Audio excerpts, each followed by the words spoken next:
And Vietnam was forced to stand on its own. US was still heavily hostile. And US being hostile means the rest of the West was hostile. The only Western presence they had was Sweden, this innocuous presence. And so that forced them to reform. But what had been built during those economically very depressing years, but socially quite advanced, and this is, you have to give credit where it's due.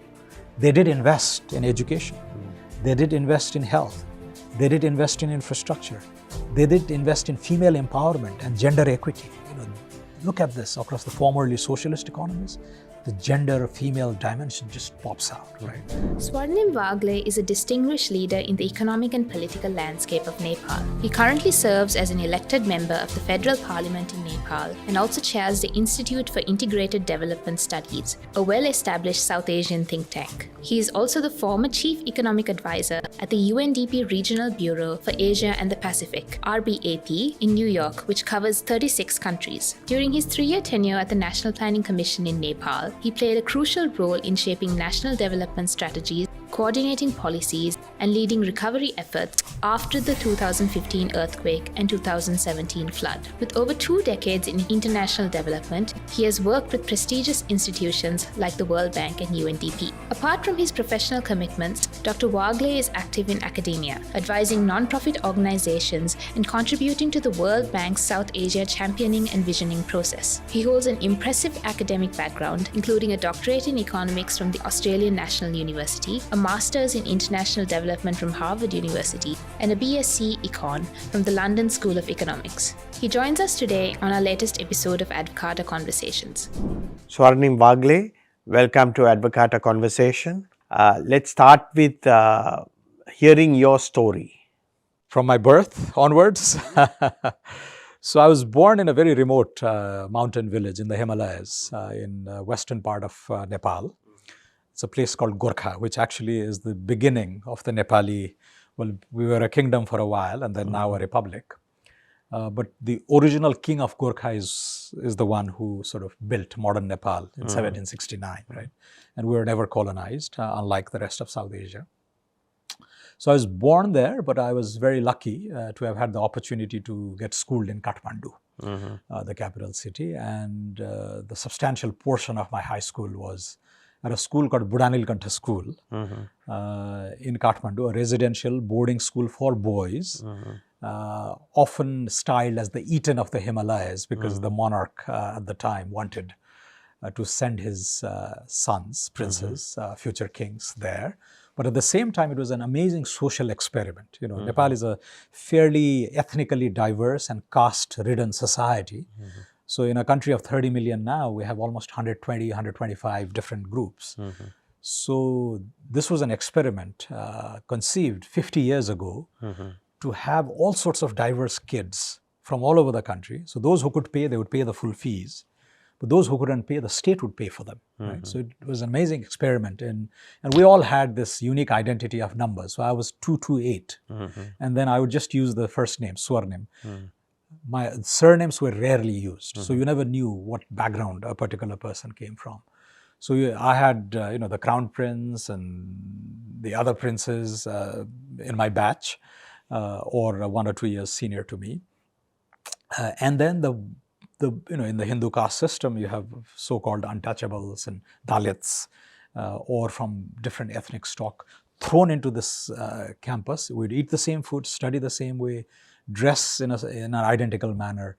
And that's how we grew up, right? So when we came out of the boarding school experience and saw the society at its worst, in the sense that divided, the identity, ethnic and caste identity, it was pretty surprising for us. But this practice of inclusion was what was done at this school. So I went through that experiment. It was a British funded school. So we had 5 or 6 British teachers. The headmaster was British until the time I left. So that sort of oriented us towards a British kind of academic system. So I did the Cambridge O and A levels after doing the National School Leaving Certificate exam of the Nepal government. And I did fairly well in that exam. I was second in the whole country in that exam. So that set me up for the future opportunities. And so I did the O levels and then A levels. A clear departure in my case was all the good students, supposedly good students, were supposed to take, go into the sciences, either become a doctor or an engineer or maybe pilot as a third option. I don't know what the societal bias is like here in Sri Lanka, but that was really the expectation. So me and a friend actually rebelled constructively, and the school was kind enough to allow that to happen. So there were just two kids doing economics and mathematics A-levels, and we had two British teachers flown in from England to teach us, right? So that gave us an amazing opportunity to really, and this was the Cambridge sort of system board, took the exam, again, competing in an internationally comparable sort of examination system meant that we could be assessed against British students, right? So that meant we were then set up for competing with British students for entrance into top British schools. So I went to the London School of Economics on full scholarship. So and what kind of family are you coming from? I come from a very simple, modest Hindu family. My father is a teacher. And he came from Gorkha. At the time there were no roads, and he tells me of these stories of, they had to walk for 5 days from the village to Kathmandu, and obviously he, boarded there and, got his education. But a typical farmer's family. My grandfather was completely illiterate, didn't write a single word, right? Absolute farmer, but was middle class enough to send his sons to Kathmandu to get educated. So our way, our path out of poverty was education. Then my father got education, got his master's, later on spent a year in England as well. But he got an opportunity to teach at the same school that I went to, which had been set up in the early 70s. And so that set us up, right? Then I got an opportunity to study at that school. And through sheer hard work, results, as they say, success begets success. So one academic success then put pressure on us to perform at the next level, and that's how I ended up at the LSE. And after that, things opened up globally for me. I took a degree in economics at the LSE. My tutor there was Lord Meghnad Desai. Okay, yes, of course. The famous one, yeah. But Charles Goodhart, later at the Bank of England, and very famous, Christopher Pissaridis, Danny Kwa, now Dean of the Lee Kuan Yew School, amazing array of top professors who really inspired, right? And Amartya Sen, I could see him strolling around because he used to spend a few weeks at the LSE on his way to Oxford from Harvard or wherever. So did Friedrich Hayek have a big impression on LSE? Actually, so I was there in 93 to 96. And those are the years that were the centenary years, right? So Ralph Dahrendorf, this famous German-British scholar, actually wrote a biography of the London School of Economics. And I read, cover to cover probably twice. And so Hayek was obviously, before he went off to Chicago, was a great presence at the LSE. I think The Road to Serfdom was written when he was there, or possibly later. But it was also a hotbed of left-wing labor politics. LSE, the 68 student rebellion was actually Sorbonne and Berkeley and LSE, right? And Meghnad Desai actually started as an avid Marxist thing. Now he's obviously shifted to the right, and the wiser and older he's got. But Lionel Robbins was another famous presence. And Harold Lasky, who was this famous political science professor who wrote The Grammar of Politics and had a tremendous influence on a whole generation of Indian students who studied. Nehru, of course, was at Cambridge, but Krishna Menon and all the others were at LSE and were. So I think you can trace that legacy. So the Fabian socialist views of the LSE were what these Indians post-independence practiced and probably held part of their country back. But there's a famous anecdote. That was a bit of that in Sri Lanka also. I think so. Same thinking. Yeah, in Nepal and Sri Lanka, we tend to look at India for a lot of experiences. The Indians were borrowing from England or the Soviet Union, the 5-year plans and the planning whole exercises and all that. But the LSE was more known as a left-wing institute. Also because it was set up by the Fabian socialists. In 1895, it was Bernard Shaw and Beatrice Webb and Sidney Webb, who were the stalwarts of the Labour Party. The only departure was, 1917, the Soviets went the Bolshevik route, pretty violent and all that. But the Labour Party has a constitution, 1918, which was written by the folks associated with the London School of Economics. And they have the famous clause 4 of the Labour Party, which is that the production, distribution, and exchange of the means of production, distribution, and exchange would be collectively owned or something. And Hugh Gaitskell wanted to get rid of it in 1959. He couldn't. And this is what Tony Blair got rid of in 94, finally becoming electable, for a many number of years, right? So this is amazing how ideological hysteresis sort of just persists. And when, unless leaders come at the right time and, reorient the ideological baggage, it ends up shaping the fortunes of an entire nation. So, what do Fabians believe? So they do believe in a peaceful evolution, but they are essentially socialists, right? I think the origin is actually from the Roman times. So there was some general Fabius who believed in attacking and defending in a very incremental, sort of guerrilla-like way. So Mao Zedong and Lenin, the violent communists believed in radical overthrow of regimes and bloody revolutions, right? The Fabians, England was already practicing, multi-party democracy, so it was possibly inconceivable in England to have that kind of thing. But they showed an odd fascination with the Soviet experiment. But they couldn't go for that, so hence they said, okay, we'll participate in elections. And once we come to power, we will implement socialist policies. So that hotbed of Fabian socialism is what the Indians borrowed. Nehru and B.P. Koirala in our case in Nepal, and maybe the early Sri Lankan, the Ceylonese socialists. Oxbridge. Oxbridge, I think it went to Oxbridge also. Yeah. So, Swarnim, what attracted you to economics? That's a great question. And so, as I said, the social preferences were really for the smarter kids to go into, become doctors, right? A safe, predictable, prestigious career. Nothing could go wrong, right? Once you're a good doctor. Society always gets sick and, you have plenty of business, it's prestigious and all that. So that was the first preference. Then if you couldn't get into medical schools, maybe engineers.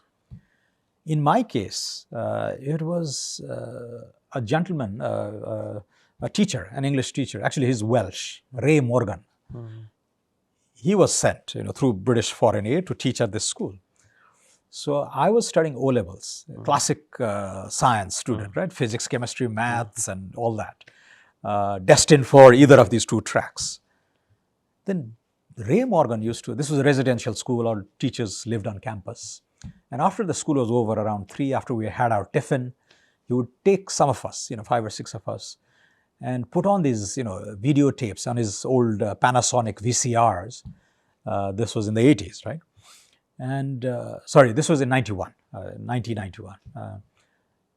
And show documentaries on Margaret Thatcher and the reforms that were happening in England.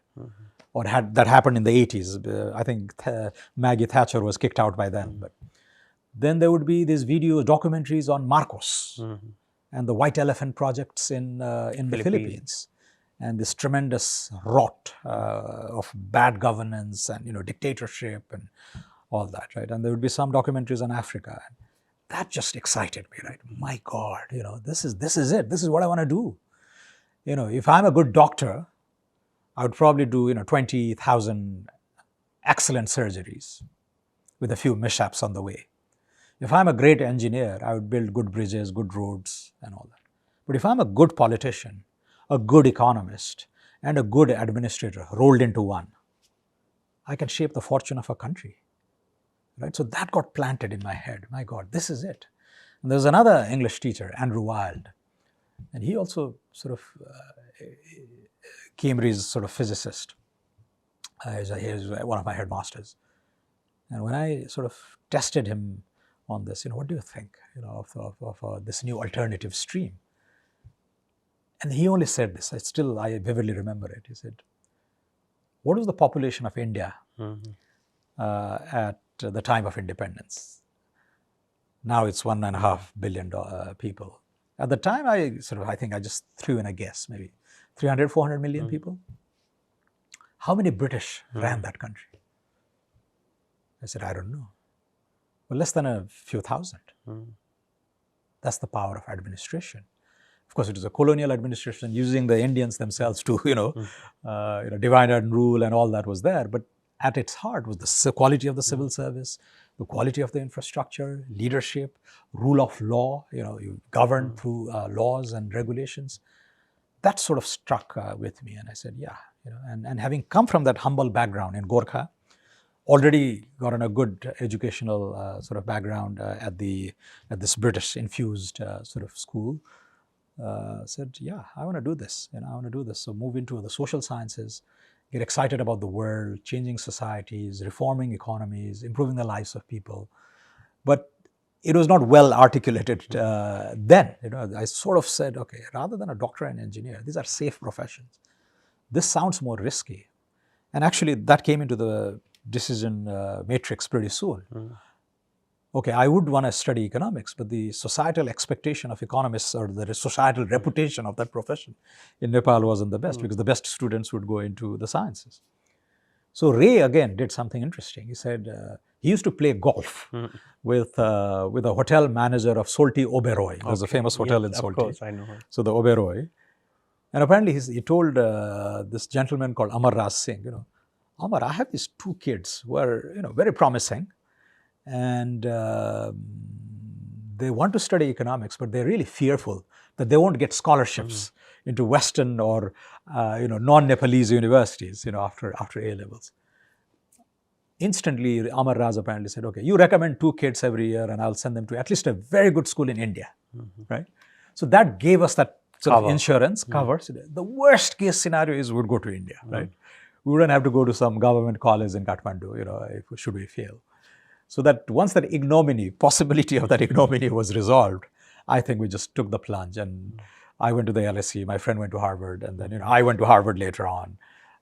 So you finish LSE, and then what do you do? Then I hung around for a few months.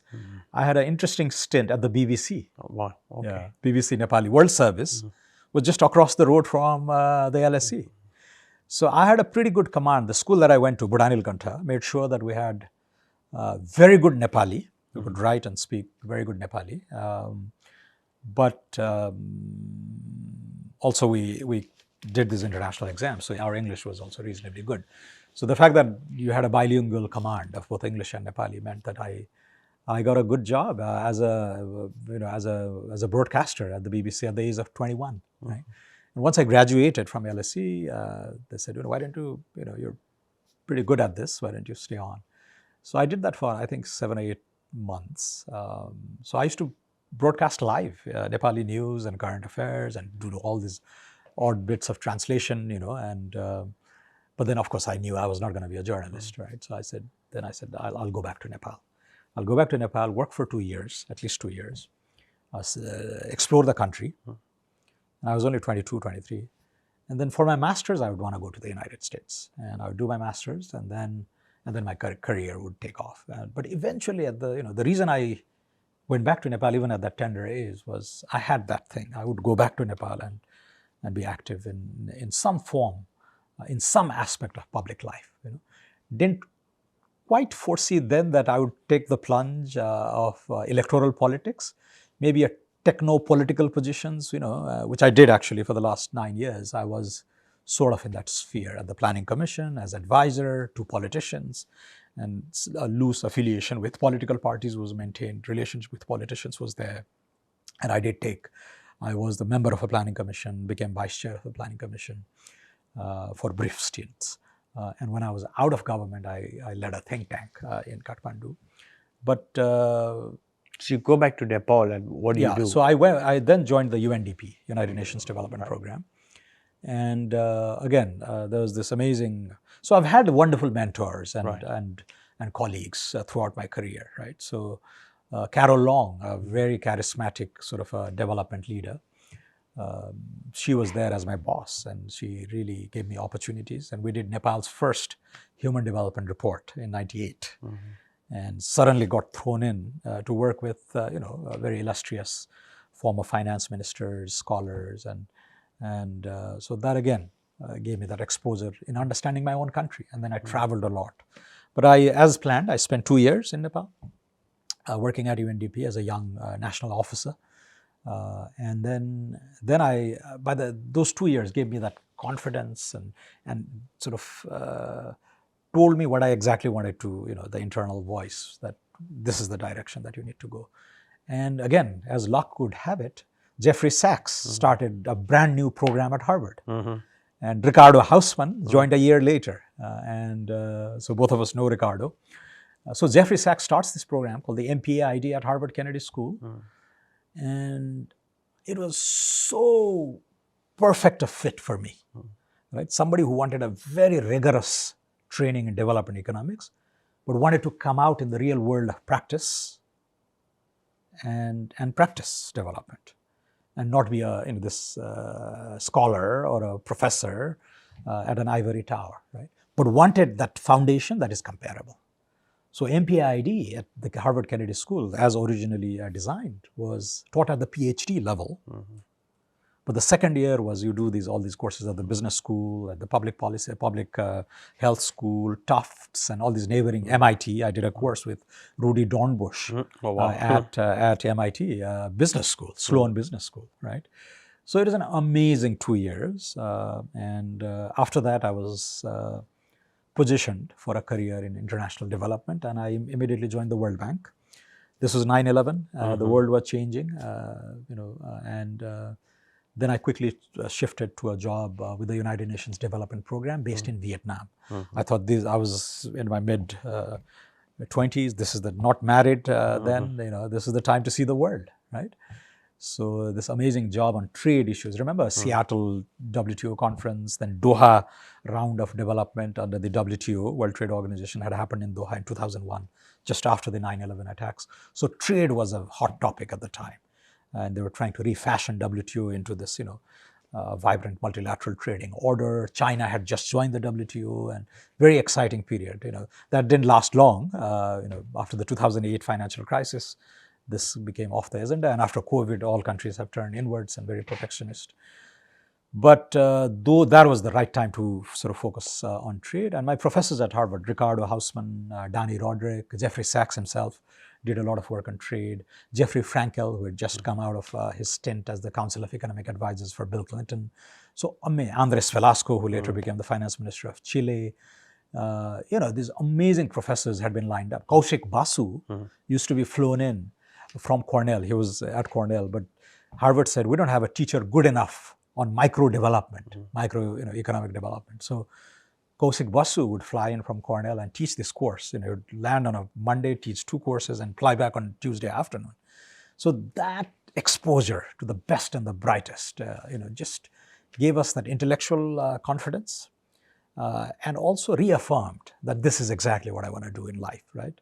I want to be a good development economist who is well-rounded, but hasn't forgotten his roots, right? So is really concerned of how would I apply what I've learned and what I've seen across dozens of countries in international work and travels to Nepal and the rest of South Asia, and to make a fulfilling career. And this is what I've tried to straddle, right? So international organizations, 12, So 15 years. you finished Harvard, then you go to UNIDO, and I believe UNDP. Yeah. And then I believe that you went to Australia also. So UNDP I spent almost 5 years at UNDP, running a Asia Trade Initiative. So again, the WTO kind of trade agreements. So I picked up a lot of legal stuff. See, I trained as a trade economist, specialized at Harvard, right? With all these, academic stalwarts. But the real world of trade was actually crafted by lawyers. And I had, again, another amazing mentor, Murray Gibbs, a Canadian, who was about to retire from UNCTAD. UNCTAD, the specialized body on trade issues. I think there was a famous Sri Lankan who was quite instrumental in UNCTAD. Absolutely. Gamini Korea. Yeah. Gamini Korea. Absolutely. Yeah. you're right, yeah. And so Murray Gibbs was about to retire, and UNDP had, brought him on secondment. So this guy who had drafted, several annexures of international agreements like GATS, General Agreement on Trade and Services, etc., was there as my boss in Vietnam, of all places, right?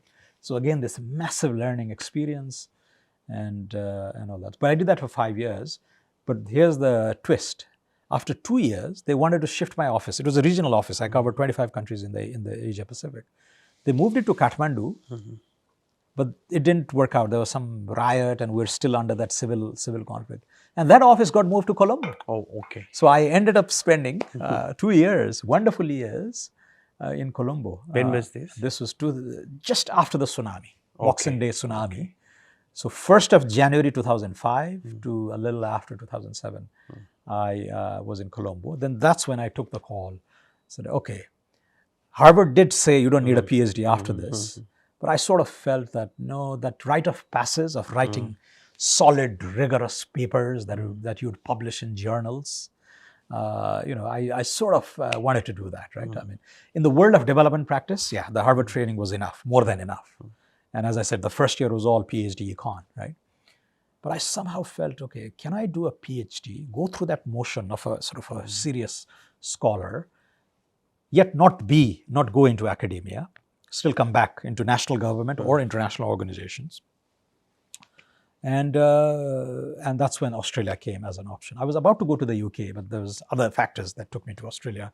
Again, full scholarship, that a very prestigious Australian Leadership Award that John Howard had just introduced during the mining boom and all that. And so I spent 4 years in Australia on paper. The reason I say this is after the first year of coursework, I went back to Washington, D.C.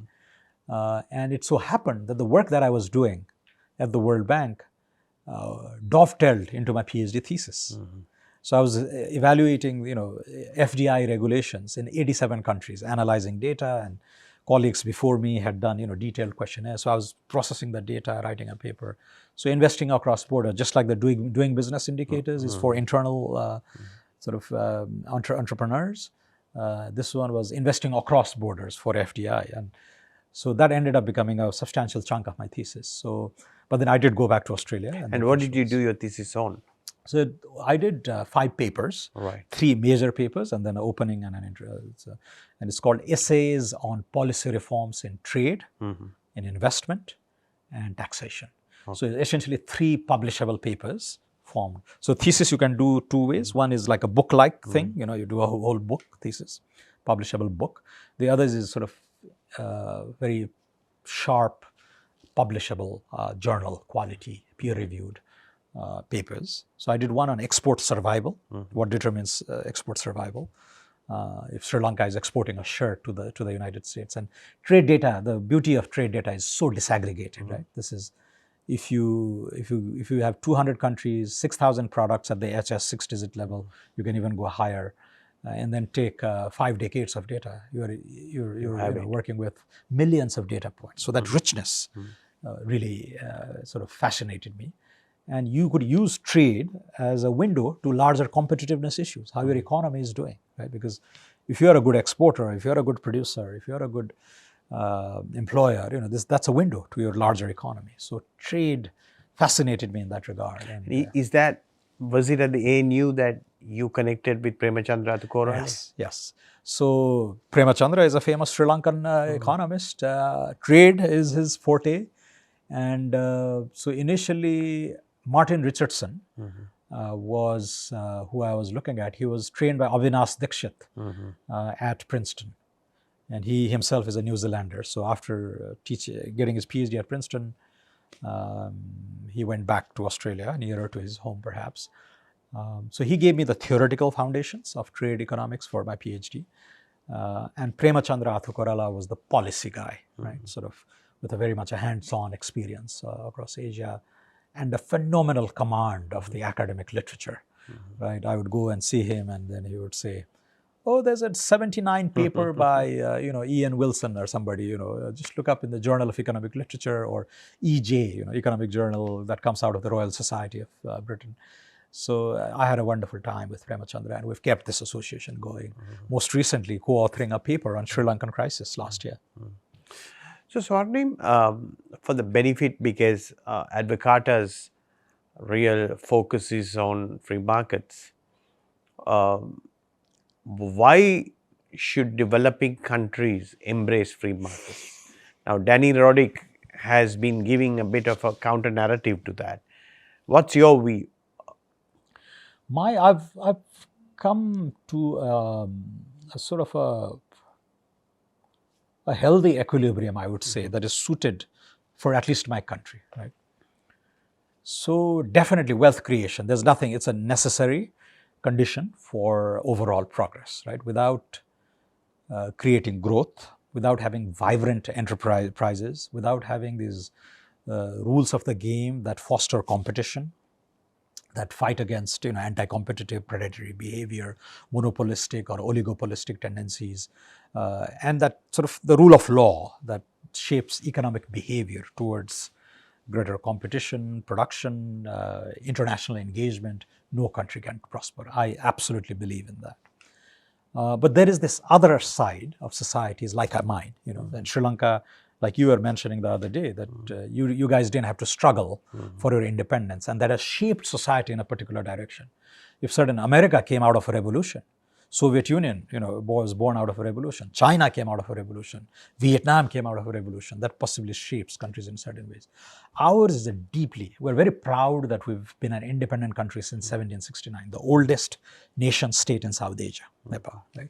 But we've been tucked away in this rugged Himalayan territory. And, even the Brits, we fought a war and they nominally beat us, but in the end they didn't want to take over. There was nothing there. But they then, started importing our soldiers. And that's been, for 200 years, one of our main exports, export of labor. And so I've really felt, but a society that is so rugged, remote, landlocked, with nothing economically active going on except subsistence agriculture, that is also based on rain-fed agriculture. There's no modern irrigation or anything. A society like that, yet so diverse, and with this narrow elite that has captured all institutions, this politically and economically extractive history of over 200 years. And the society is so diverse that there is something called structural discrimination. Some groups have been permanently sort of suppressed. So we need to invest in lifting everyone up. But how do you invest? You don't fight over a small pie. You need to grow the pie. That growth of a pie has to come from pro-private sector, pro-investment, pro-technology, pro-world engagement. The smaller you are, the more you need the world for. But that wealth and the surplus that you generate has to be reinvested in a socially egalitarian in a manner, because your history is so unique and so fractured that if you don't cater to that, then you're going to imperil this larger project of wealth creation anyway. Because so it's something similar to what the president here has been advocating, like a social market economy. Absolutely, right. Absolutely. So sometimes, when you just look at, when you use the word free market, people might say, oh, just focus on the economy and all that. But there is this twin wheels of a thing. So very much a vibrant private, and this is something that we haven't done in Nepal. It's the socialist legacy was very much alive until the 1990s, and now nominally there have been some economic reforms, largely nudged through the IMF and the World Bank, etc. And there have been some reform-oriented ministers, but this has quickly perverted into crony capitalism. And we need to clean that up, right? Not the kind of free market economy, pro-competition, whoever has the best idea and talent ought to succeed, excel. That doesn't exist. And that has to be fixed. But whatever wealth and the surplus we generate has to be reinvested in the size of in a viable welfare state. I keep on using the word viable. We can't afford to be this populist and reckless, right? And many wonderful countries that have gone that route, have had very tragic lessons. But we need to, because and Nepal, remember, Murtaza, is one of the poorest countries in Asia still. And So your per capita GDP is what? we're a $42 billion economy, 30 million people. Do the maths, it's 1,400. So after Afghanistan, which is a bit of an exception, we remain the poorest country. So we're very proud of the social and the political advances. Very free country. It's probably a beacon of sort of freedom in the entire South Asia. Although there are also sort of the darker sides. But economically, we've just been stagnant, just a laggard. And that's because we've just not invested enough on things that would get the growth triggered and then sustained for a substantial period of time. This famous growth report, Michael Spence and others, that documented the success of the 13 miracle economies, 9 of them in East Asia. At least 7% growth for 25 years. That's what you need to pull off a miracle within a generation or two. The West did it over 200 years, right, after the onset of the Industrial Revolution. But the post-Second World War catching up has been miraculous, but it's all evident in the numbers. At least 7% growth, and there's a nice mathematical logic. You double the GDP every 10 years. But if you sustain that for 25 years, then you get the kind of leap and this rapid, unprecedented catch-up that we read about in economic history books. And only 13 countries have done that after the Second World War. Even we just replicate half that success, Nepal would be in a much better place. So Swarnim, you mentioned that you were primarily trained as a trade economist. For the benefit of the larger audience, what is the benefits of trade? Let's go down to the very basics. Yeah. Take Sri Lanka or take Nepal. What do consumers want, you and I? We want to consume the best products at the lowest possible prices. And take off your nationalistic hat for a while. You don't care where it's made as long as it's absolutely the finest at the cheapest possible price. Now, if you're an economy that is very large, and India comes to mind, the United States come to mind, Brazil comes to mind, they're so large that they can possibly do many of the things, produce almost everything that they want. Even the mighty United States or the mighty Soviet Union couldn't produce everything that they wanted. But let's assume that they can produce many things. But it is almost the case that they wouldn't be able to do it at the finest quality or at the cheapest price. Right? So trade allows, that opens that door. Now that even the mightiest and the largest economies cannot be self-sufficient or autarkic, as we use the word in trade economics. So if you care about consumer welfare, citizen welfare, giving them, this might sound a bit materialistic, but this is again a necessary but an insufficient condition to improving our living standards, right? Sometimes in South Asia, we tend to be carried away and think that everybody is like Gandhi, who is happy with his loincloth, self-made and all that. That's not at all the case, Steve Jobs used to say, I want to design products that consumers don't know yet that they want, right? So we're wired that way, and trade opens that possibility. Since you can't do everything yourself, so do what you can produce do it very well, so that the rest of the world wants your products. So Ceylon tea, produce as much as of it that you want. Even high quality, the higher end garments that Sri Lanka does very well. Tourism, affordable beaches, high quality beaches in Sri Lanka. You have some competition, but it's a fairly unique brand. Do that very well, sell that, earn enough sort of convertible foreign currency, and consume everything else that you can't produce yourself. Only trade allows that. So when you look inwards and when you erect these protectionist barriers, you are limiting people's options and people's consumption baskets and, in a sense, your welfare bundles, right? And suppressing the potential living standard increases. So having said that, one may need to be, that's the strategic direction, but one may need to be tactical at times, right? Sort of, if you see a promising industry come up, you may need to protect it for a bit. If you really feel, objectively that this if it can be saved from being decimated by a much more competent competition for a bit, and then suddenly it can take off, then there's some space for enlightened industrial policy. But overall, I think it has to be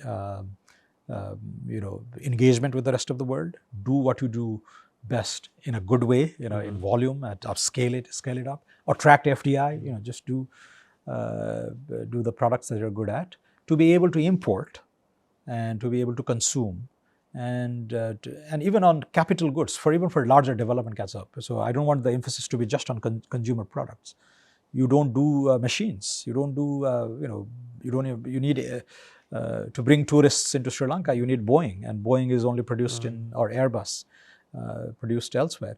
To be able to afford those, you need to sell as much of the products that you're good at. But if you look inwards, and if you just say, oh, exports are good but imports are bad, then you are in this 16th century mode of mercantilism, which really didn't work, right? And the whole WTO construct, as Paul Krugman frames it, it's enlightened mercantilism at work, which is basically saying, yeah, you may sort of begrudge imports, you may celebrate exports, begrudge imports, but since you can't do just that, then the world equation doesn't work that way. So to be able to export more, you also allow imports to come in. So that enlightened mercantilism is what is at the heart of the multilateral trading order. But that too has been distracted and has been gone off the track in recent years. But again, back to your question on trade, it's a wonderful thing. It's a voluntary exchange. It's a win-win outcome if you do it right and if you follow the rules of the game. You do mention about your time in Vietnam. Today, Vietnam is the poster child of development. I think you were at the correct stage in the 1990s. What was it like then?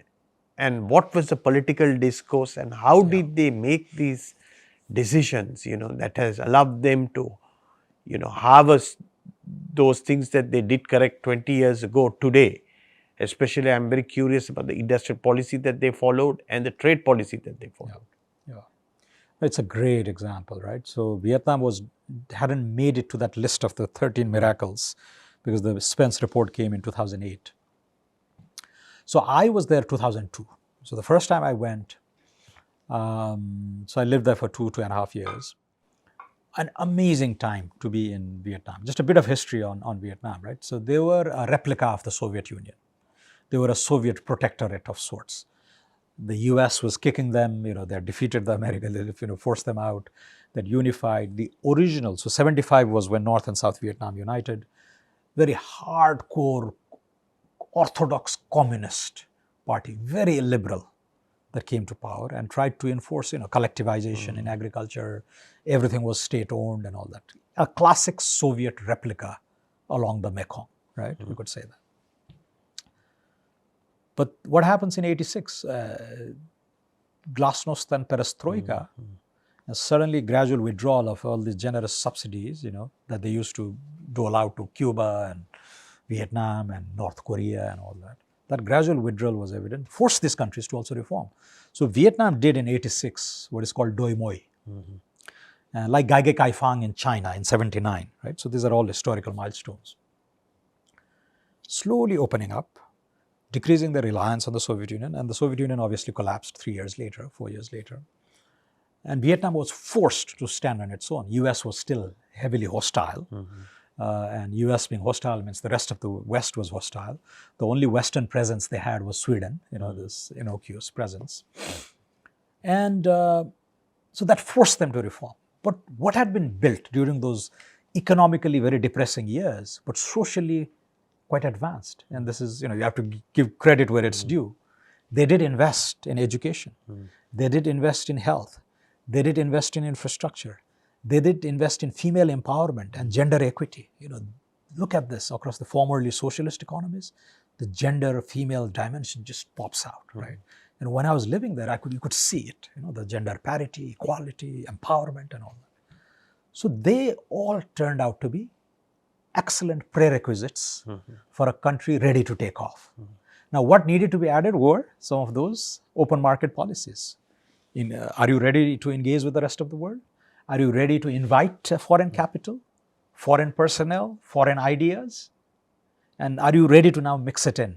But you are still very poor. In 1990, Vietnam was at the same level as Nepal. Now they are $4,000 per capita, 3 times Nepal's per capita. But at the time, they were dirt poor. Yet the prerequisites were already there. So when, and they started with fairly rudimentary industries, garments, electronic assembly, footwear, and all that. And they also are very rich in agricultural products, right? So coffee just took off, fisheries, shrimps, catfish later on became... I mean, some of these things are not native to Vietnam. Even they are one of the biggest players in cashew. I wonder what the specific agricultural policies were that made them so successful. Even coffee, they became one of the largest producers. Arabica, they just borrowed it from somewhere else. So this is it, right? The work ethic and the cultural thing, Sometimes it's controversial to sort of wade into these matters, but it's there. The society is so uniform, so homogeneous. 85% is the single gene, unlike our country where and don't forget, China was on that way. So politically they're identical, right? Single Communist Party rule. So Lao PDR, Vietnam, and China, just connected to each other. So politically the same. And China was beginning to show what it could do under the sort of the tight grip of the ruling Communist Party. Can you loosen the societal and the economic forces, unleash those potentials while retaining the political grip? Soviet Union didn't manage that, right? It imploded.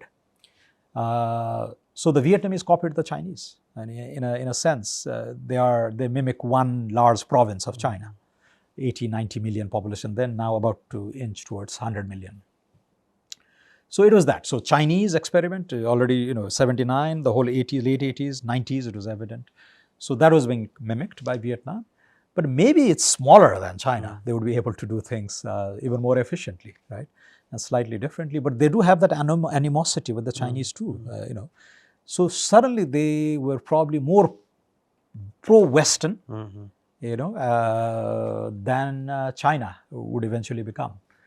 And the South China Sea issues, and then under Clinton, the situation was normalized. And then Clinton actually visited Vietnam during the end of his second term and absolutely normalized the relationship. US-Vietnam BTA, bilateral trade agreement, was signed. And that forced Vietnam to liberalize, get off these protectionist communist shackles. So forced reforms. Could the reason why they were able to implement many pro-trade policies is that the vested interests in the country were relatively weak because they started from such a low base? Yeah, that's a very good observation. There was the Communist Party. There's a narrow elite, tiny elite there. And the rest of the country was uniformly poor, right? Even the idea of a private property ownership was alien. I remember 2002 was when they introduced a new company act, and all these mom and pop shops would come up and all these registrations and all that, right? So, the lobbies were non-existent. Whatever existed in the form of industrial production or trading enterprises were designed for the communist era and were all absolutely state-owned. So reform meant actually, reforming the state-owned enterprises to either do joint ventures, either get demolished and let others come into place.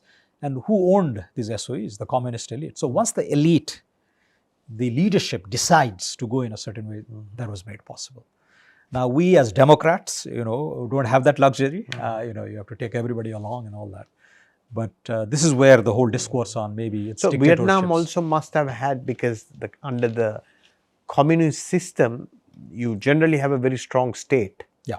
You have a capable state, right? Yeah. Everybody, all the most capable people would have wanted to join the state. So that's correct. Yes, the state capacity would have been very high to do the reform. Absolutely. That's a very good observation, partly because you don't have other competing options. So the best and the brightest, the more ambitious ones, would have to join the Communist Party. I know a few good ones who refrained, as a matter of conscience. They just couldn't join communist parties. But yeah, that used to be the case. So that is said of the Chinese Communist Party too. Internally it is meritocratic. Internally it is very competitive, right? Only based on performance you get to rise, and the top leaders, the Politburo or whatever, have been tested and groomed in a certain way. The only drawback is you don't have plurality, right? Just you have to do it within that one single outfit. But you are right, the state capacity is much stronger. Even simple garbage collection, I used to be awed by they used to pick garbage 3 times a day in Hanoi. And there was an opera house that the French built, immaculate condition, world-class operas. And what is the per capita income? 3,000 at the time, 2,500, 3,000. No country at that level of income would be able to sustain what are classically middle class or middle income kind of aspirations. And this all boiled down to a bit of that French colonial legacy history, but that socialist orientation of the entire bureaucracy, the security apparatus, and the political elite. And once they've decided to get things done, they would get things done. Of course, there's a lot of mismanagement, cronyism, corruption, and since you don't have a free press or a vibrant civil society, very little of that is not known, right? So that's the drawback, the darker underbelly of fairly authoritarian societies. But on economics, oh my God, the pace of change. I would go off for 2 or 3 weeks on holiday or foreign travel. I would come back and wouldn't recognize my own street. The upheaval, in little commercial activities and changes. It's just such a vibrant, dynamic society. Another point I would like to discuss, Swarnim, about Vietnam is you said they achieved very high gender parity, very high female labor participation, and a lot of female entrepreneurs. Yeah. Any observations on that? So give the credit to the socialist policies, right? Everyone is equal. Let's practice it. Having said that, you still, there's still that thing. The glass ceiling is still there. You look at the top, Politburo lineup, hardly a single woman, and you may have a token representation here and there. Even large companies, not so much. And in the rare cases where you see a woman CEO, it's often dynastic, right? So that is there. Murtaza, let me reveal that my wife is Vietnamese. Okay. Okay. You never told me that before. And so you met her there? So I know the society very well. Okay. Her grandfather was actually a very good friend of Ho Chi Minh, the father of Vietnam. But he never became a Communist Party member. But Ho Chi Minh wanted a very suave, polished, Western-trained politician to be at the head of the education ministry. So he became Minister of Education for 29 years. He got his he was Vietnam's first PhD in, I think, anthropology or the social sciences from the Sorbonne in Paris. And so he became the face of Vietnam during very adverse times, right? When the rest of the world was ostracizing Vietnam. The only friend they had was either India or the Soviet Union, And so I know the society pretty well. And maybe lots of the right kind of policies in education because they punch way above their weight class. Relative, again, everything is relative to per capita. Even the PISA score, they score very high, right? Maths, science, wonderful. And so they were conscious policies. Oh, absolutely. But even the parents push their kids, right, to excel. That comes from the cultural work ethic, right? Okay. I think that's there, right? And the grit that we have to excel.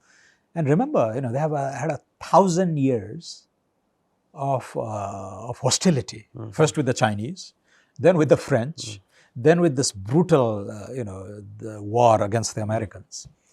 And really, after 75 is when they breathed, more comfortably, and then started building their country. But the first 10 years were awfully wrong again.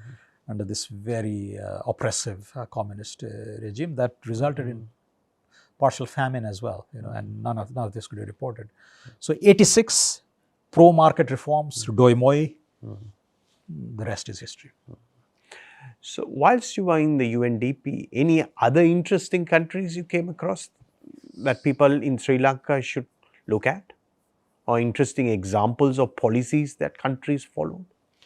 Well, I covered Asia Pacific. Right. So it's a vast terrain. Sri Lanka was cited often as a country that got its the human development priorities right. I think women got the vote 1931. The initial investments in primary health, primary education, etc. Earliest reforms in South Asia, 77 government, UNP and all that. We used to mention those. But soon enough, I think a lot of the cautionary tales, the ethno-nationalism, populism, bad governance, this toxic mix also stalled. I wouldn't say ruined, stalled the progress here. Thailand was another example where they excelled in agriculture, in industry, and services. So I used to think the only region, not even a country, the only economic unit that has excelled in all these three, agriculture, industry, and services, California comes to mind. Right? And then Thailand always awed me by saying, my God, these guys are really good in what they do in agriculture. On industry, Toyota was there. And services, the hospitality industry, the health industry, even education, and something in common with Nepal we used to be monarchies, and both were not colonized. Right? And so Thailand was interesting. The Bangladesh in the early days, again, how they defied the adversities, the odds. So even until the 2000s, Henry Kissinger said it's that a lost case. It's a lost case, basket case. And for decades, it seemed that way. But over the last 20 years, at least on the economic front, there's a lot to complain about the way politics is being run. But economically, I mean, there's nothing nobler and grander than lifting tens of millions of people out of poverty. And that's where this goes back to the earlier discussion on the power of good ideas, power of economic reforms can lift an entire country across generations, and that's the most meaningful contribution that one can make, I think, and that's where economics plays a big role. So Bangladesh, I think, is also a good example there. So let me push you to the most important part. Now, what are you doing now? I'm now an elected member of parliament. Okay, so you keep aside your international career as an economist, and when do you go back to Nepal? When was that? 2014. So something interesting happened in 2014. Right. I was a senior economist at the World Bank in Washington, D.C. My son was just 2 years old, born in New York.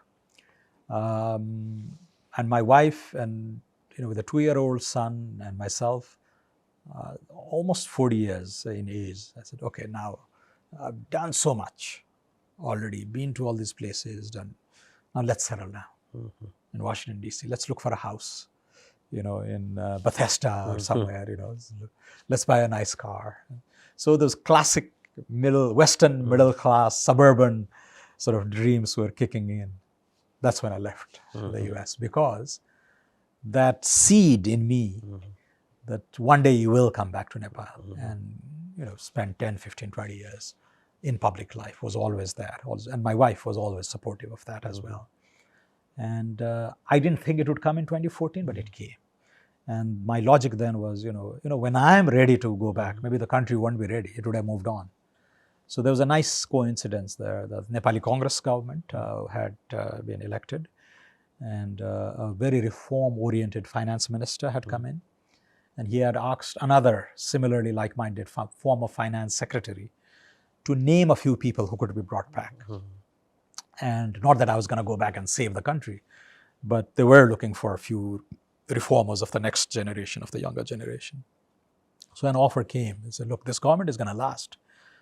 Elections have just happened. They will be around for 4 or 5 years.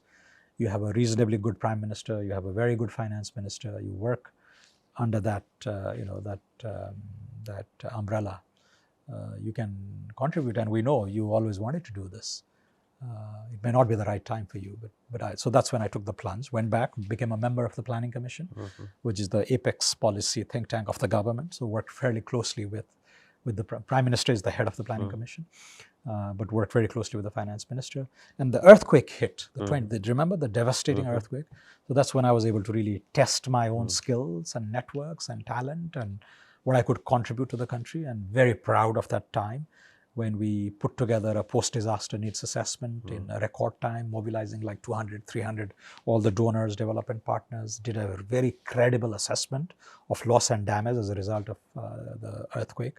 9,000 lives had been lost, but in terms of property, businesses affected, we quantified a very credible estimation. Then we went to the international community for a pledge, secured 100% of the public pledge, designed an appropriate institution for reconstruction over a defined period, 5 years. A wonderful thing. That's when I saw the power of government, right? It's not well-paying, tremendous sacrifice on the personal finances, etc. And people like us, have to be upright and all that. But the power, that awesomeness of legitimate government authority that you can use and deploy to do good for your country. That became a bug, right? But of course, then that's tied with the whole political cycle, and I left in 18 months. I thought I would serve for 4 years, but I had to leave in 18 months because the Prime Minister who appointed me changed. And then so I resigned on moral grounds. Then 9 months later, I got picked up again, became a member. And then I became a vice chairman, which was the top position in the Planning Commission. But that was just a brief stint, 6 months. And then the government changed again. Then I've been out of government, and I then became an independent sort of economist, doing some international assignments and also heading this think tank, which is Nepal's oldest think tank, set up in '79, called IIDS. And it was passed from the old guard to us, to me as the executive chairman then. And then 2020, when COVID hit, I got called by UNDP in New York to become the chief economic advisor for the whole region, Asia Pacific. And Kani Wignaraja, who is a Sri Lankan official, I worked very closely with her. She's the Assistant Secretary General of the UN, in charge of UNDP Asia Pacific. But my family I left behind in Nepal. The move in 2014 was fairly permanent. This one was temporary, so during the COVID years. But that also was a wonderful stint. I ended up co-editing a book with Kani on the pandemic implications, right? What did this mean? How do we figure this out? How do we make sense of this of it all? And it's called The Great Upheaval, and published from Cambridge University Press. Just got out last year. So then I moved back to Nepal, and this time I thought, okay, now I would take the plunge into politics. But the party that I was close to denied me a ticket because I'm fairly vocal against corruption issues, and the top leadership, which is totally corrupt and inept, they didn't like it, right? And others they could probably co-opt, buy off, threaten. With me, with all these international experiences, they probably thought, no, this guy can't be tamed, right? So they said, no, they denied me a ticket, even though one faction of that party, supposedly the good guys, wanted to give me a ticket to run, from any of the 3 constituencies that I had wanted, but I was denied. And so I said, okay, I'll accept it. So then I'll just do more of the public intellectual work, think tank, international assignments here and there. I'll hang around and wait for another 5 years. But at this, just 4 months later, there were other ugly incidents that happened that disgusted me. Then another opportunity came up where a new political outfit called the Rashtriya Swatantra Party, National Independent Party, just 6 months in existence then, had become the 4th largest party, swept the elections from urban, youth-conscious sort of electorates, got 20 votes, and the leader of that party, Rabi Lamichhane, became Deputy Prime Minister and Home Minister in one swing. There were ups and downs, he had to resign, contest the election again, but there were by-elections 4 months later. So both he and I ran from neighboring constituencies. So that's when I ditched the Nepali Congress, thinking that it would be incorrigibly sort of difficult to reform, and as long as the current guard was in charge, and that was going to be a while. And I thought, okay, yeah, the demography is shifting. It's a young country. The diaspora is big and influential. So let's, and if you want to do the deep-seated reforms against bad governance, unleash all those, economic reforms that will grow the pie of the national income, it has to be a fresh start. So that's where I'm engaged now. And I chose a constituency that was actually not mine. I wasn't born there. I didn't grow up there. So it was a huge gamble, to defect from a well-established party, join a new party, pick a constituency is traditionally hostile to newcomers. It had been a bastion of the Nepali Congress. Yet, I had a landslide win. And that's what reaffirmed my initial hypothesis that the country is ready for change, for much better governance. Status quo is completely unacceptable. And we can't be this economic laggard, South Asian basket case for many years longer, because the exigencies of the demographic change, the geopolitical shifts that we see happening here, rise of India, China, US, all that, and climate change also coming in to exert a lot of these pressures. We're the custodians of the Himalayas, the mighty Himalayas. Waters flowing out of the glaciers from the Himalayas, support directly or indirectly the livelihoods of almost 2.5 billion people. So your party, what does it stand for? Is it a center-right party or ideologically? So it's a social market ideology. We are, so there is the manifesto and there is the party's constitution, so which has a particular direction. It upholds the current constitution of Nepal, which is fairly social democratic or democratic socialist in its orientation, because remember, we had to accommodate these rabid communists, even the Maoists into the fold, at the same time make sure that the overall architecture is plural, liberal or democratic. So it is an odd compromise of sorts. And this constitution, you did have a new constitution, 2015, right? Yeah. And you made sure that it's secular. The constitution is secular. So there are 3-4 major changes with this new constitution, because we're unwinding this civil war, right? So we got rid of the monarchy a few years earlier, but we codified that. So we became a republic after 250 years of being a monarchy, a bloodless coup, if you like. We became a federal republic. So that was a demand from the Madhes segment, constituency that borders India, and they felt Kathmandu had been a centralized unitary state that looked down upon all the marginalized people, etc. So there is a strong demand. That there's a lot of disenchantment now with the way the federal experiment is going, but nonetheless it is a federal setup. And from a Hindu country, even though Buddha was born in Nepal, we have 4 or 5% population is Muslim. Christianity is also a notable presence, but largely a Hindu-Buddhist society became secular also. And also a very inclusive in its design. So 1/3 of the parliamentarians have to be women. 40% of the local government officials are women. There's reservations for women and ethnic minorities in the civil service, in the police. So in all organs of the state, we are practicing that inclusivity, and that's enshrined in the constitution, often written down, often quantified in how. So it's very progressive thinking. Was there a lot of internal debate? There's internal debate, and the communist parties and this party that came out of the revolution or this armed conflict was pretty dominant, right? It couldn't achieve its goal. It wanted a Stalinist one-party state. That it couldn't get. But it did give up arms and come into the peace process. And so on the social side, it did impose a lot of its progressive ideals.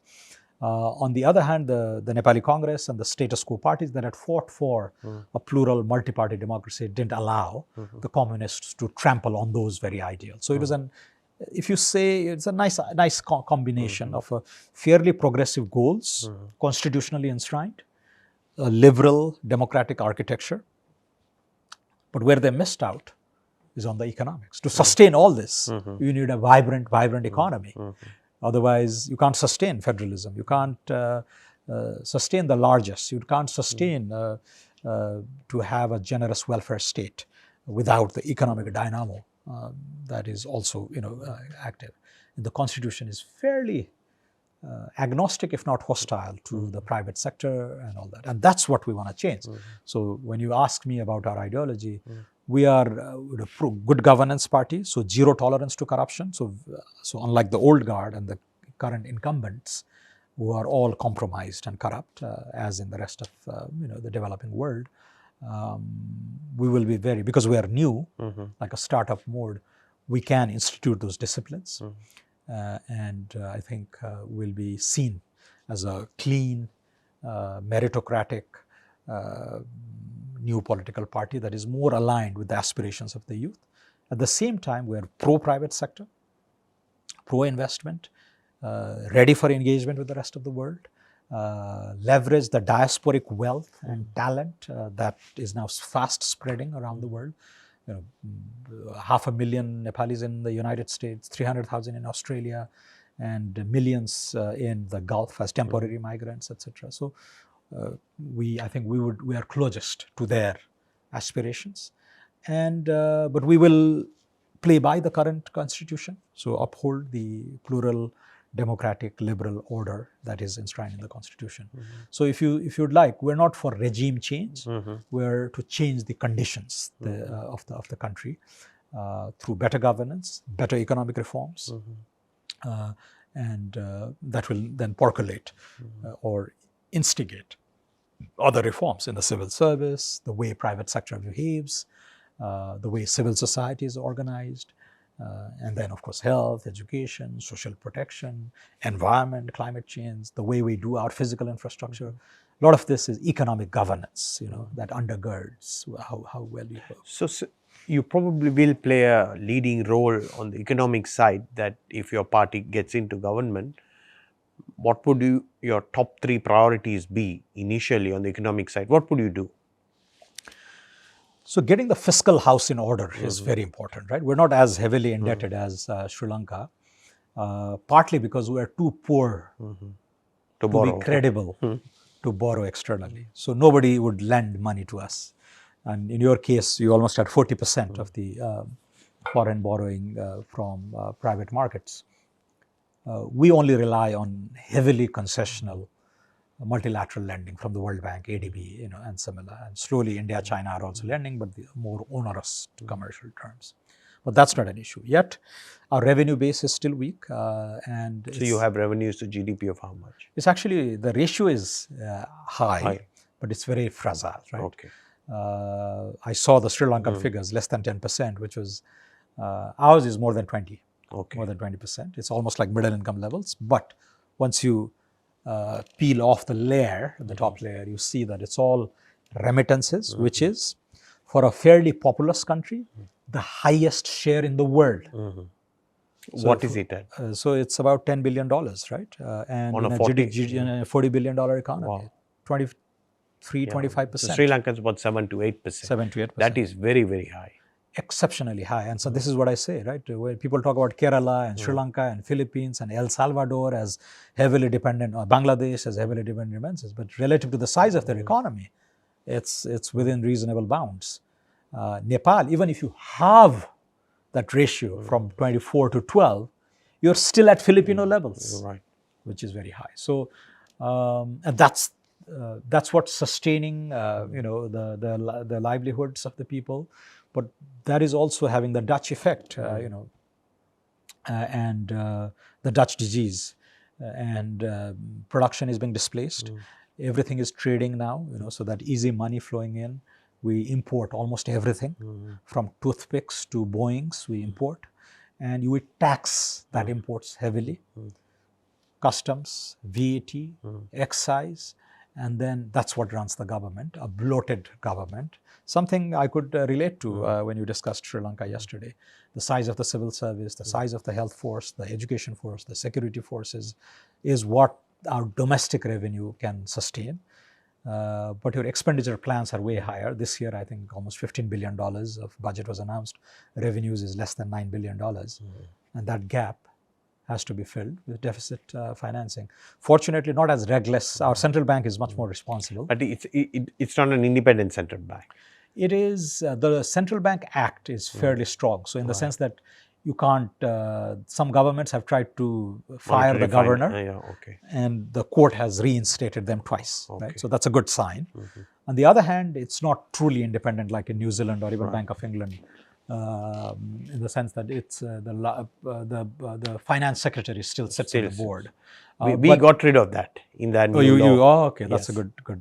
So I think that's the direction we need to go into. But the fact that you can't fire the governor once he's appointed, or she is appointed, the probability of him or her serving the full 5-year tenure, and that gives stability, that gives authority, unlike the rest of the government apparatus where things are so unstable. Even a government that had a 2/3 majority couldn't last its full term. Is your civil service independent also, or is it under the control of the politicians? The entrance, the modality is very meritocratic. Right. We may not attract the best and the brightest because they tend to go overseas or even the tiny private sector that we have. But nonetheless, the Public Service Commission is still one of the... And you have permanent secretaries. We have permanent secretaries, right? Okay. So that civil service is fairly good. They come in meritocratically, but because everything else in society is so corrupt, and your political masters are so corrupt and inept, and the bureaucrats too, sort of, even they come through this competitive process, after a few years, their ambitions grow and they want to amass wealth. So a lot of corruption is also being enabled by the bureaucrats, right? Actually, all the official procedures are enabled by bureaucrats. So if you don't have a willing bureaucratic setup, even the politicians can't do corruption in such a brazen manner. So in that regard, I think the quality of our civil service has deteriorated, but the Public Service Commission has done a good job.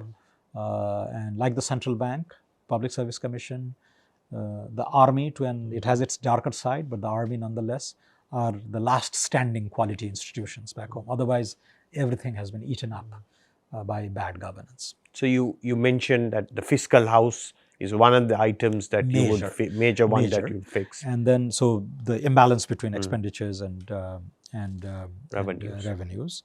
So that would then give us a sort of a surer, a firmer footing to then unleash the infrastructure financing that we badly need, right? So the roads, the ports, to connect us, the digital infrastructure, and crucially the energy infrastructure. Remember, that's our big goal. So then the second would be to identify, narrow down our new sources of economic growth. So in my head, it's very clear. It's clean energy. That might lead, as we were both relearning at Harvard, the green reindustrialization, right? Now you have to relocate to where the wind is, where the sun is, where the clean energy is. So suddenly I'd ruled out Nepal as this home for a viable industrial sort of location if we followed the 20th century mode of production. But with the new opportunities emerging in an era of decarbonization, there's some hope there. So clean energy, green reindustrialization with production of things that are nonetheless tied to the global value chains, or at least the regional value chains. So India, Bangladesh, possibly Sri Lanka, eastward. So that has to be a second thing. Tourism, but much more high value. Tourism, maybe even extending towards landscape marketing. High value agriculture. We can't do things at scale, but niche, organic, high value stuff that could even be, I'm talking about turmeric and Sichuan pepper and, honey and tea and a very high value to weight ratio kind of products, maybe even amenable to air cargo kind of thing. And finally, digitalization. A huge boom is awaiting on digitalization, and that's our ticket out of this poverty trap, because as a landlocked country, we would never be able to do the things that India does or Bangladesh does or Vietnam does, right? Because they will be 20% more efficient than us just because we are landlocked, and distance and weight was punitive. So whatever is distance-less and weightless is our ticket. And just before I came to Sri Lanka, a few weeks ago, we did a very interesting survey trying to take stock of the digital freelance workers. How many companies are there catering to the world economy? How many gig workers are there? And you wouldn't believe what we found. 70 years of state-led support for so-called merchandise exports, we haven't crossed $1 billion yet. Unofficial, just the sheer activity of the last 3-4 years, $500 million of IT exports. 66,000 digital freelance workers already doing stuff, sitting in their living rooms and engaging with the rest of the world economy. So, do you have a lot of digital nomads who come?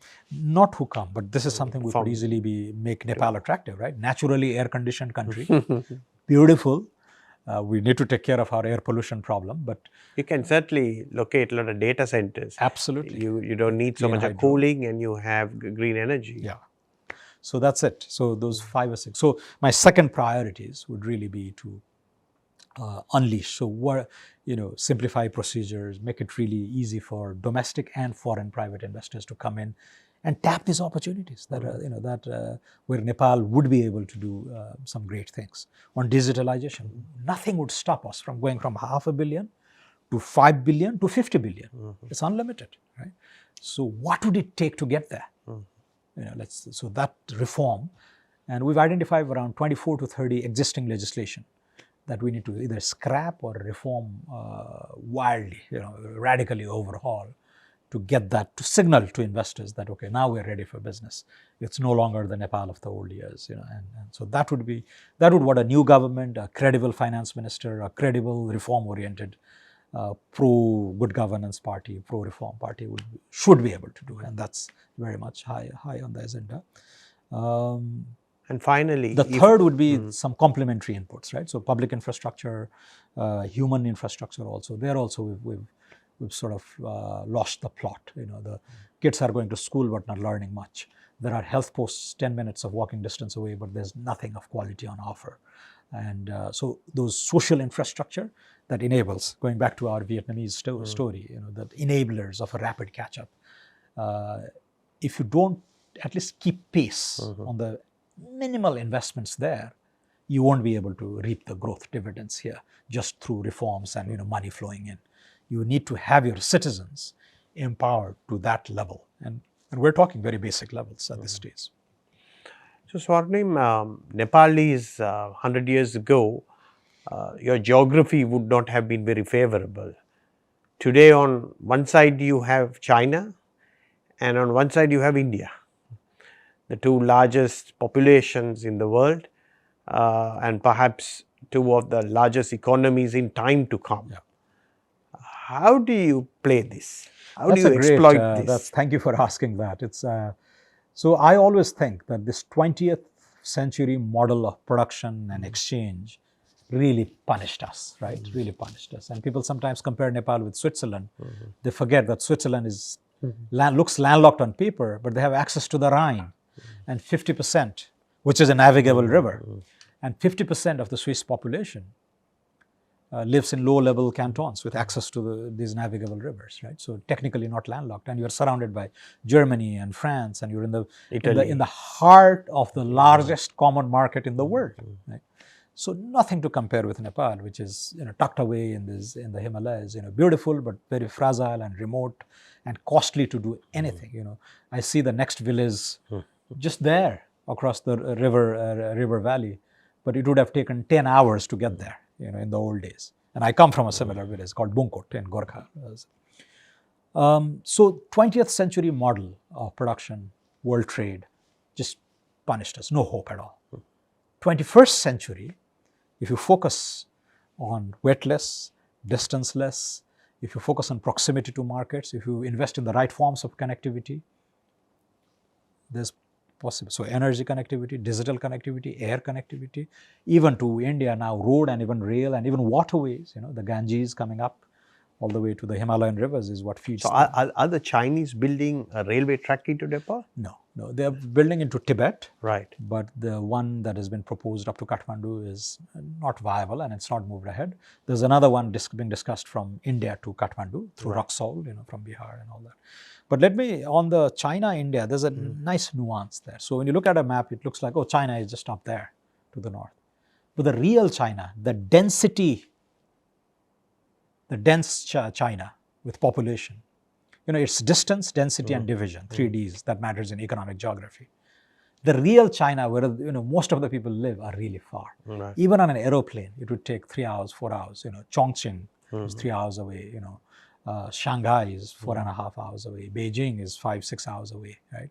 And there's this famous Huanyang line that splits China into two halves geographically.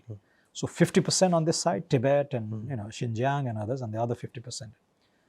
Guess what share of the Chinese population live on this side of the 50%? Probably about 70 to 80%. How much? 7 to 8? 70 to 80% on the more popular on the side. more popular side. You're getting there, but you'll be shocked. 94%. Wow. 94% on this side, the denser side, the side that is really far away from Nepal. On the least populous side, it's only 6%. So sometimes our folks, forget, and when we were picking battles with India, we sort of forget this basic arithmetic. But that doesn't mean we don't get connected with China. We absolutely have to get connected with China, because another number. How many cities in China have a population of more than 10 million? Half the size of Sri Lanka. Cities that are half the size of Sri Lanka in China, how many? 16 or 20. How many cities with more than 1 million population? More than 150. So the trick there is, and these guys have, even the average per capita income in China is now $12,000. But the middle class folks, the richer folk in all those vibrant cities in China, it's probably already European levels. Get them on a plane and, let's get them to Nepal. So air connectivity, let's invest in that. Train, it's very, very tricky. Roads through this Tibetan plateau, very tricky. If you can do it over time, that's fine. It's always good to have alternatives. But who's going to fund it? What are the opportunity costs, etc. On the Indian side, you fly for 40 minutes and you will effectively cover 500 million people. You fly for an hour, 1 hour, you cover 1.5 billion people, right? And the modes of connectivity on the southern side would have to be different. Air, of course, but there we can do rail, we can do roads, these massive expressways. So this connectivity to both China and India through differentiated modes of connectivity, what will it do? It will bring in middle class tourists, into a beautiful, peaceful country where people are very nice and all that. Rich history, culture. The access to concessional finance, the Chinese and the Indians are able to lend, badly needed for our infrastructural catch-up and larger development catch-up. FDI, there are segments, and 100% of Nepal's energy production will be clean. In an era of climate change, that's a huge draw. And for a number of more years, we'll still be an LDC, and there's a transition period as well. So if foreigners invested in Nepal and produced things that are tied to the clean energy value chain, the green value chain, we can still, or they can still export duty-free, quota-free provisions, right? Unfortunately, that window is narrowing, but then all that means is Nepal would then have to negotiate trade deals that will allow that separately. So with the European Union, we would probably have to go through the GSP plus and honor all these conventions, etc. But with a vibrant market like Japan or even the United States, we would have to do a dedicated BTA, which would then allow countries to invest in Nepal, use it as a platform to export back to these rich markets at highly concessional tariff preferences. And is there an estimate? You have a lot of hydroelectric potential. Is there an estimate of, what can be on economic grounds, what can be tapped? At least 40,000 megawatts. Wow, that's a lot. And we're just at 3,000 now. We're just scratching the surface. So we can go up to 40,000, absolutely commercially viable. But there are colleagues of mine who say we can go up to 1 lakh, 100,000. Okay. Now, the seasonal variation of Nepal means that we have to trade that with India. A lot of the projects that the private sector is doing is run off the river. So it's not dam projects. There's actually just one that was built 50 years ago, and there's another one coming up in my constituency in Tanahu. But other than that, we haven't done storage projects. And unless we have that, what happens in Nepal is, because it's geographically skewed, and there's the rainy season and the dry season. In the rainy season, we produce way more electricity than we need. In the winter season, the lean season, there's a deficit. So with India, we have to trade, right? So export the surplus, import during So the of deficit. the 3,000 megawatts that you have, Do you have a sense of what proportion of your production gets exported currently? Currently, we're just scratching the surface, Okay. right? Actually, just to get the transmission lines built, we built the first one, Dhalkebar Muzaffarpur, and actually that helped end our crippling power cuts. So you import power also? We import now, but we've also begun to export. Okay. So that's the paradox, right? We built all these international lines eventually to export to India, but right now we're actually importing much more than we're exporting. But we've also begun to export. So both two-way flow is going on, but in asymmetric numbers. But we plan to build 7 such international transways connecting to the Indian grid, and eventually also get connected to Bangladesh, and that has also begun. 50 megawatts have been allowed. Unfortunately, India is a monopsonist for us. And, but you don't have a land border with Bangladesh, right? So you have to go across India. Absolutely. So it has to be through the Indian grid. So the Bangladeshis have shown interest to invest even in a power plant, a dedicated, let's say 700 megawatt Sunkosi hydro, which they could then take back to Bangladesh. But you need to go through that tiny chicken neck of Indian territory of 18 kilometers to get to Bangladesh, and without Indian goodwill. So it's only 18 kilometers, is it? It's only. Okay. But we can't build anything there. Right. So Indian goodwill is necessary to trilateralize or even quadrilateralize all these bilateral. Remember, so there's Nepal and India are trading. Bhutan and India have a vibrant energy relationship. Bangladesh and India have one. Now there's even talk of getting some of that electricity through undersea cables to Sri Lanka. I don't know technologically how viable that would be. But making a sub-regional or even a regional electricity grid and electricity market that you trade in real time, that's the direction we're headed towards.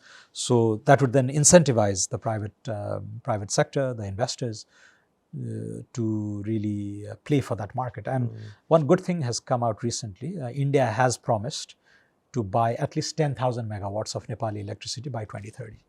So in a sense, that implicit guarantee is there, but I don't know if these things can be reneged upon or can be tied with geopolitical pressures or concessions in other areas, as we were discussing the other day.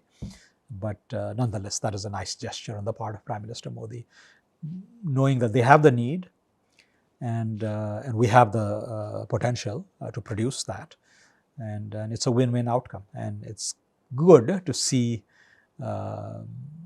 a petty game not being played, at least for once. Swarnim Wagle, it has been a fascinating conversation. We wish you all the best, and we hope that the next time we speak that you're going to have a senior economic leadership country in your country. All Thank the you, best. Murtaza. It's been wonderful to talk to you. Likewise. Thank you.